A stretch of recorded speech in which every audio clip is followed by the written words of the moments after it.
questions.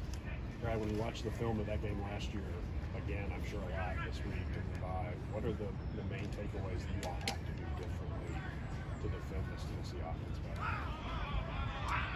We can't let the ball over our head.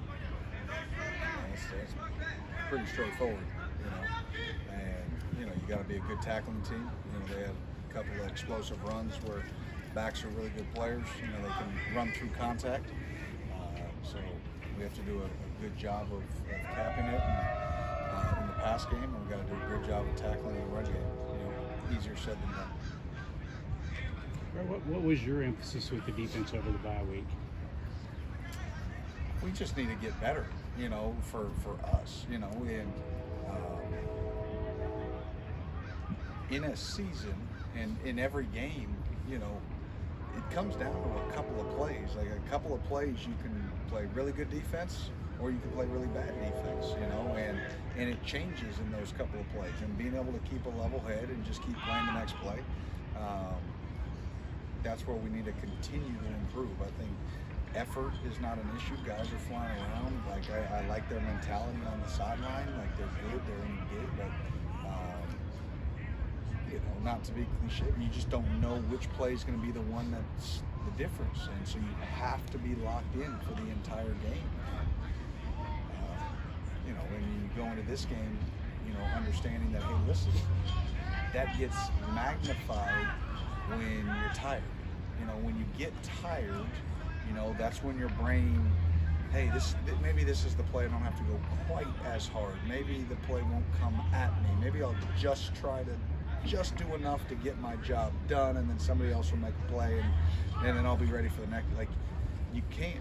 This could be the play that it's your time to make the sack, your time to make the PVU, your time, right, to take on a double team, hold it firm so someone else can make it and not get blown out of a gap. Like, you don't know. So when your feet are on the grass in between the white lines, you have to just freaking play with everything you got left in your tank for that play.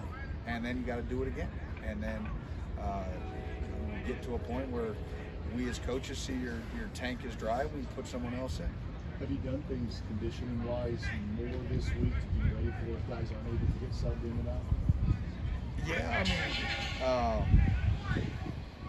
and it's not just long-term conditioning. I think it's not just running gassers, because if you look, at their length of drives, that we've played over the last 2 years, it probably averages right in about the 2-minute range. No drives really gone over 4 minutes. I think we've had one that maybe went 4 minutes and 38 seconds, and it was a 15-play drive. And that only took 4 minutes and 38. Most drives, if you go down the drive charts, it's a minute 38. It's a minute, so listen, you're going to get a lot of plays in those minutes late, but you've got to strain, at a sprinter's pace, for that distance, for that amount of time. 2 minutes, kind of what we're thinking. Brad, you talked a couple of weeks about how important De'Aaron is to this defense, even though he doesn't always get the attention. He's still pretty quiet with us. How did you all get him to come out of his shell to take on this kind of leadership in that vocal role? It's a huge testament to him, because as much as you can poke and prod somebody to bring, you have to have the sort of the fortitude inside of you to draw that out and come out of your comfort zone. But like anything else, we have little things. You try to make them. Especially new freshmen. When he was a freshman in state. Coach Summerall did a great job. He had to go down the hallway and say hi to every coach on the hallway, whether he knew him or not, right? Whether he was comfortable with them or not. And it's just getting used to being uncomfortable, having a conversation with somebody that you don't, and then you start drawing it from there, and then putting them, in front of the room. Hey, you break down the defense. Hey, you stand up and you lead it. Here, I'm gonna put the clicker in your hand. You lead the meeting. Like those kind of things, to where, initially it's nerve-wracking. It's no different than any public speaking class that most people took in college. You're like, I'm not a public speaker. Well, you know what? Sometimes you got to face your fear and sort of push through it, and he's done that. Same offense this year, but different names, different personnel. Yep. Who's kind of jumped out off that film? Well, obviously, all the running backs are extremely talented. They're back. They've got the ability to talked about run through tackles. They make great reads to be able to come out the back door. They jump cutters. They rolled over the back of 2 last year on us. So incredible balance. Obviously Squirrels is sort of having a really good year for them, and sort of the trigger man of the pass game for them. And obviously Milton, the whole thing runs through him. He's the trigger guy. And, obviously everybody knows about his arm strength, but you saw in Bam his ability to run. Is a huge factor that you have to take into account. So it's the reason they're still explosive. It's the reason they're putting up a ton of points. Sort of same deal, different names. And, we'll see. I was just curious, Brad, from a coach's perspective, when a team holds like a players' only meeting during tough times, do you ever notice anything just different about how they're approaching the field every day, whether it's studying film? Do you ever notice anything that sort of changes after those? Yeah, that's the goal, right? When you have a players only meeting, and the interesting thing is a players only meeting doesn't have to be like everybody thinks it's like some dire straight. It's not, right? It's course correction, and it can happen in good times if you feel things are getting loose and complacent. Sometimes you need a course correction. So, but no different than if you're punishing your kids, right? What you hope is it becomes a habit, and it's not just, oh, you know what, for a week they'll clean their room, or they'll do right for a couple of days and it goes back. What you're looking for is it to become something that's habitual, that they're doing right. And so that's kind of what you hope comes out of any kind of meeting like that, especially a players only. But whether it's a coach on player one-on-one meeting, and you want to see change in that behavior for that course correction. A lot of it doesn't have to be drastic, but it has to be something that's significant enough to alter the outcome of what we're searching. Segueing off doing everything right, just being a rivalry game. Where is that line somewhere with certain players, maybe not the whole team, where you say, hey, just try to make plays? Trying to say it again? You want to stay fundamentally, but just go out and make plays. I've heard you say that. Yeah. There's no doubt. At the end of the day, you got to cut loose. I don't know if just because it's a rivalry game or it's like, it's because of the opponent. That doesn't change, right? The thing that you would like to happen is in big games. I got this from Bruce Arians.